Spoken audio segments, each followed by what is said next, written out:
Bismillahirrahmanirrahim. Assalamualaikum warahmatullahi wabarakatuh. Alhamdulillah alladzi bi ni'matihi tatimmu shalihat. Asyhadu an la ilaha illallah wahdahu la syarika lah wa asyhadu anna sayyidina Muhammadan abduhu wa rasuluhu la nabiyya ba'da.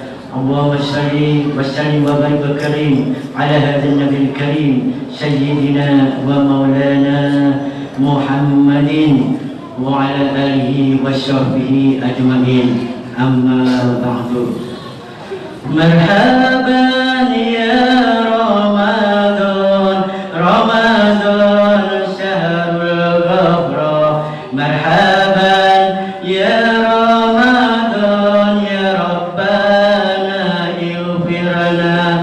Marhaban ya Ramadan, Ramadan syahrul barakah. Marhaban ya Ramadan ya Rabbana irhamna. Mudah-mudahan kita semua yang hadir di sini senantiasa selalu mendapatkan ampunan dan keberkahan dari Allah Subhanahu wa taala. Amin ya rabbal alamin. Bersyukur kepada Allah dengan ucapan alhamdulillahirabbil alamin.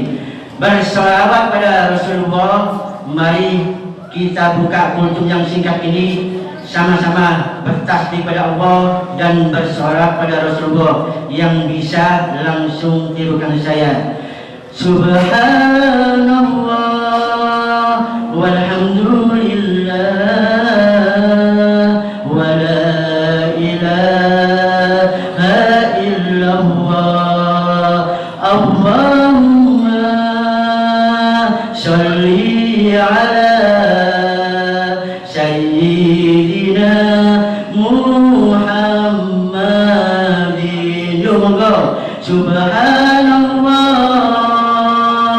walhamdulillah wa la ilaha illallah. Allahumma sholli ala sayyidina Muhammadin.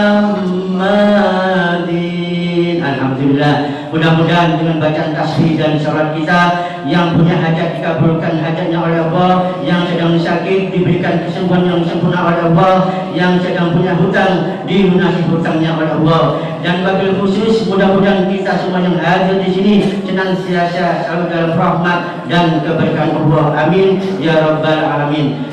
Para jamaah yang dirahmati oleh Allah Subhanahu wa taala, ada orang itu yang beruntung lewat sholatnya. Ada orang itu yang rugi juga lewat sholatnya. Kira-kira di antara dua pilihan tersebut, kita ini termasuk yang mana? Karena di surga itu banyak pintu, Pak, Bu, kata pintu. Jadi ada di surga itu yang namanya pintu sholat. Maka namanya ahli sholat duia mimba di sholat. Sing ahli sholat kayak gini, ojo keliru. Melbumi itu lewat sembahyang, ojo lewat sodako. Maka namanya ahli sodako duia mimba di sodako. Ini sing ahli sodako lewat ini jalanmu. Maka namanya ahli sobar. Maka masuknya duia mimba di sobri, dari pintu sabar. Dan bahasan kita kali ini adalah tentang keberuntungan lewat sholat. Allah menyebutkan dalam Al-Quran di surah Al-Mu'minun ayat 1 sampai 2. Kata Allah, qad aflahal mu'minun. Sungguh beruntunglah orang-orang yang beriman. Siapa? Alladzina hum fi shalatihim khashi'un, yaitu orang-orang yang khusyuk dalam sholatnya. Jadi ternyata orang yang beruntung, orang yang beriman itu siapa? Orang yang khusyuk dalam sholat. Jadi pertanyaannya, kira-kira ini sholatnya dewi mulai balik sampai saat ini, detik saat ini, kira-kira pun khusyuk. Nek dari khusyuk ya, bukan masuk orang yang dianggap beruntung oleh Allah. Jadi nek pun khusyuk pasti dijamin oleh Allah termasuk orang yang beruntung. Ini ku syaratnya kudu khusyuk. Nah, khusyuk ini kata wonten yang itu nek enten pujian nggih. Iki biasane ono sing sembahyang terganggu. Ono arek cilik rame sembahyang terganggu. Padahal kata Rasulullah, idza sholahat, jika hatimu itu api, itu kuncinya hati, bukan di otak. Kuncinya semua amal di hati. Idza sholahat, jika hati dipanjangkan api, sholahat jasad dulu, maka hati itu yang akan memilih semua anggota badan panjenengan. Nek hati ini resik, gak tahu rasanya wong, wis pokoknya gak tahu ghibah, gak tahu namimah, resik, qalbin sa'if insyaallah. Khusyuk sembah yang masih ono pujian, masih ono cilik rame, gak ngaruh. Nek iku ngaruh berarti artinya durung resik, gak ngaruh. Nanti tak kasih contoh terakhir Rasulullah, ya apa cara sembahyang Rasulullah. Banyak kasus Rasulullah ketika sholat. Jadi bagaimana kriteria orang beruntung lewat sholat? Disebutkan dalam kitab Imam Ibnu Qayyim Al-Jauziyah, nama kitabnya Al-Wabisawi Minal Kalim Qayyim, pada bab manzilatus sholat di halaman 25-29. Mari kita ngaji mumpung sempat hari ini tentang kriteria sholat orang yang beruntung. Ada 5 tingkatan. Niki bandingkan perhatikan, kira-kira sholat kuji mlebu sing endi? Nek mlebu sing beruntung maka dijamin oleh Allah surga Allah pasti didapatkan. Tapi ketika sholat panjenengan antara tingkatan 1 sampai 3 lah, bukan termasuk orang yang beruntung. Ada kasus zaman Rasulullah, inna rajulan dakhala masjidan. Ada sahabat Rasulullah itu masuk ke dalam masjid. Fasallah, lalu kemudian dia sholat. Wa Rasulullah sallallahu alaihi wasallam jadi sumbina syatul masjid. Rasulullah ada duduk di pojok masjid. Ada dua pendapat. Ada yang mengatakan di pojok sebelah kanan, ada yang mengatakan di pojok sebelah kiri. Yang penting duduk di pojok, gak masalah pojok nanti, itu duduk bahasa nih. Yang penting sahabat yang sholat tadi. Sumaja'a wassalamualaikum, selesai sembahyang, sahabat itu mau langsung ulul salam, assalamualaikum ya Rasulullah. Faqala lahu, dijawab oleh Rasulullah, waalaikumsalam ya sahibi. Apa jadi Rasulullah? Irji fasoli. Ini baik oh. Fa'innakan fusoli. Awak untuk sembahyang. Baik, sembahyang mana? 1 kali kejadian. Sahabat sholat lagi, Allahu Akbar. Salam mari. Ngoro Rasulullah. Apa jadi Rasul? Irji fasoli. Baik oh. Sembahyang mana? Awak itu sembahyang. Sembahyang mana? Yang ketiga. Balik mana tuh? Apakah disuruh balik mana? Sembahyang mana? Awak bisa jauh sembahyang berapa kali? 3 kali. Sahabat lah kitanya jauh. Sahabat aja si ono salane di hadapan Rasulullah. Jadi perhatikan pokok sahabat. Yang pertama tingkatannya namanya mu'aqqab. Wong sembahyang Allahu Akbar sampai assalamualaikum warahmatullah.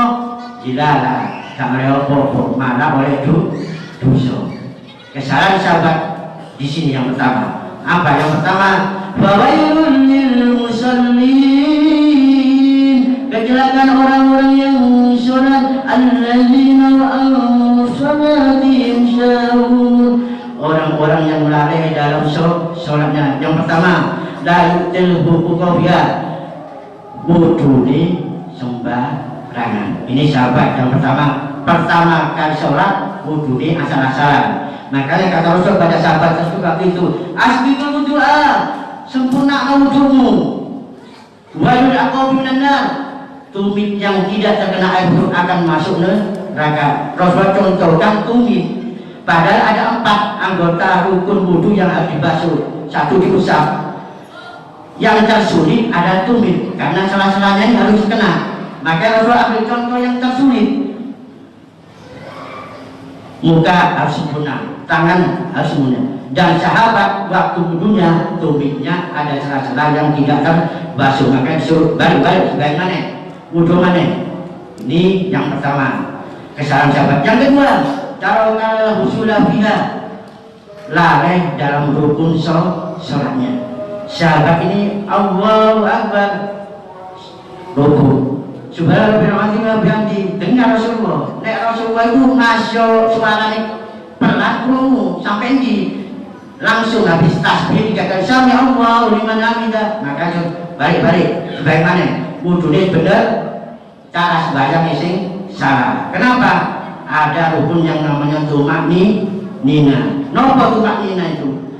Sukunun ba'da harokatin, meneng jisik, mari gerakan satu durungi. Jadi mari Allahu Akbar. Nah, niki meneng sik tasbih sampai ping 3 ojo langsung sami Allah. Meneng sik biko subhanallah. Sak menengi selama baca lafaz subhanallah baru kami sami Allahu liman hamidah sampai nanti sujud sama. Itu tumaknina. Kesalahan sahabat ada 2, di wudu sama ndak tumaknina. Yo masih saksikan wa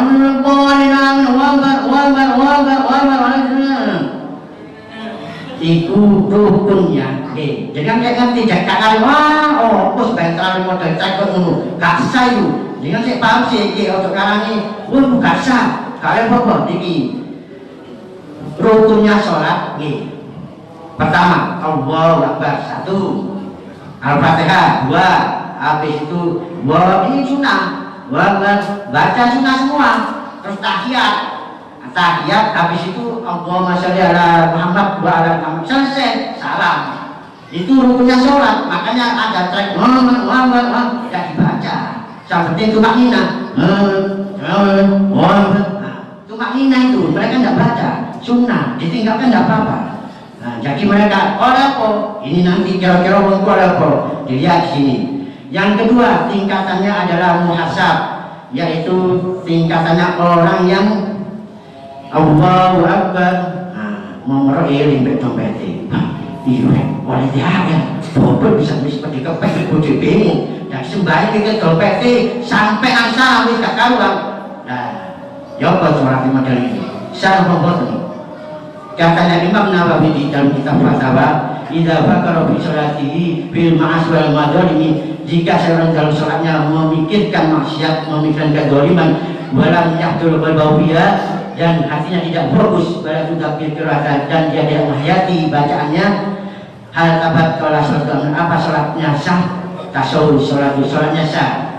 Wa takarruhu namun makruh di sini maknanya la taqtabi, tidak menyebabkan dosa. Sholatnya sah tapi tidak mendapatkan pahala. Yang ketiga, mukafat anhu, Allahu Akbar, fokus sampai Fatihah, fokus melo imam pun campur tuh kemarin dapat jamin biasa jam sore lewat disi wis kakaruan gak fokus mana istighfar astagfirullah ya Allah boleh dalam sholat. Ketika kita tidak fokus, hilang fokus kita, baca istighfar astagfirullahaladzim ya Allah, astagfirullahaladzim ya Allah, boleh dalam sholat.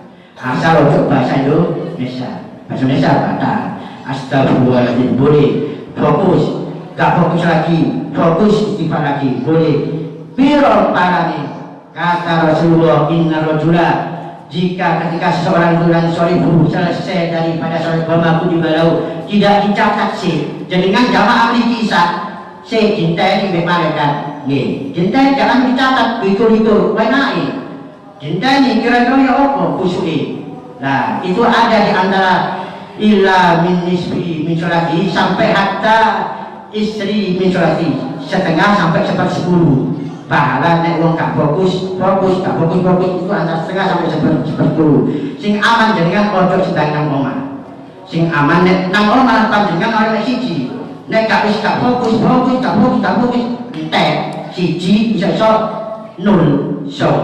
Sing aman nang jamaah nang atas uhid masuk fokus gak karet P misalnya setengah P itu yaitu kandang dengan antara fokus tinggal kita bisa menilai sendiri fokusnya.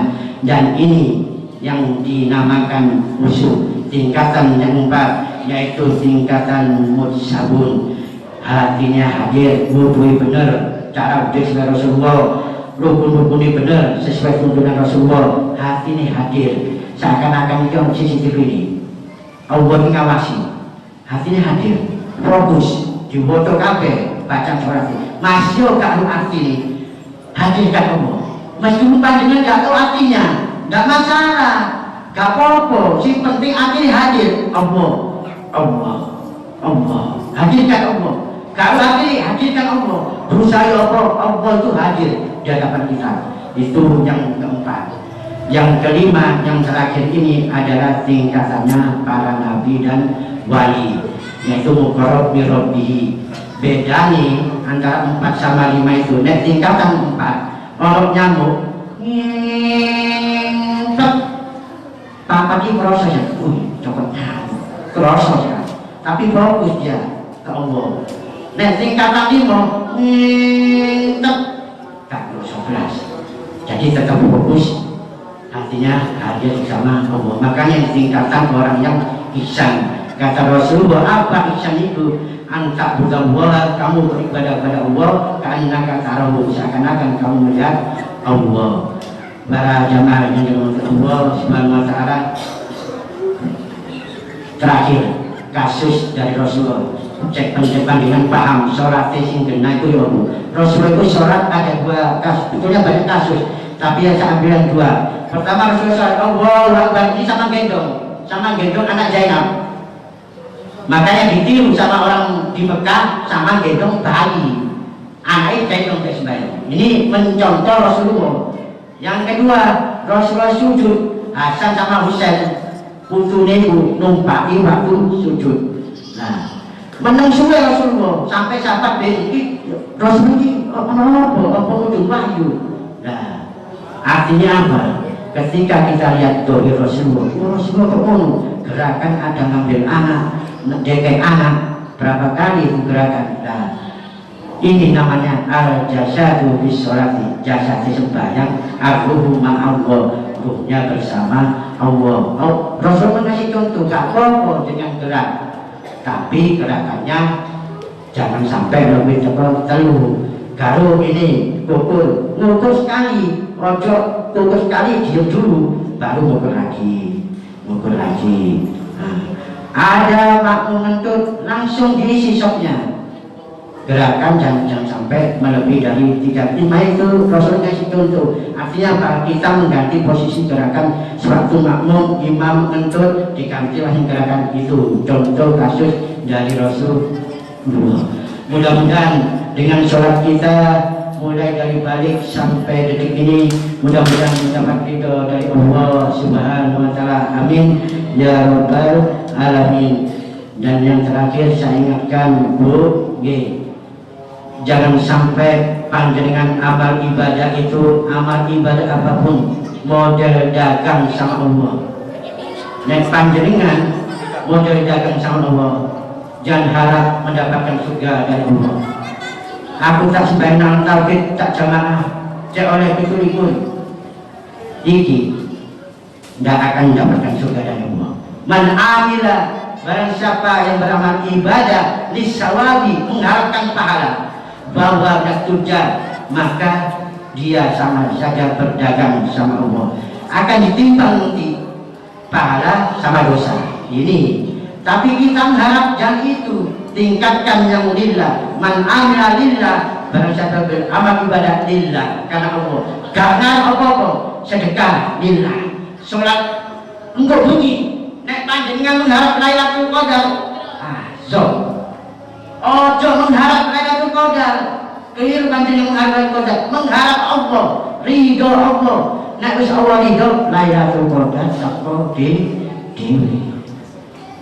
Datang ke masjid nanti malam, iktikaf dulu, niat iktikaf, ojo langsung sembahyang, keliru jadi sembahyang. Iktikaf, niat iktikaf, ikhtifar baru sembahyang, dibuka sembahyang, dilanjut nomor sembahyang iktikaf dulu, boleh. Nah itu namanya qiyamul lail. Nek dengan tujuh langsung sembahyang, yo berdua iktikaf. Iktikaf dimulai semedi, kalau budal semedi baru sembahyang. Masih itu 1 menit langsung sembahyang, baru itu namanya termasuk iktikaf. Niat masuk ke masjid at-tauhid iktikaf.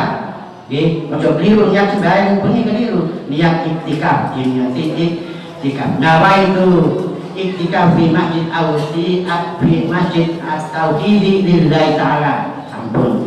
Gini teman-teman, mudah-mudahan barokah dan manfaat.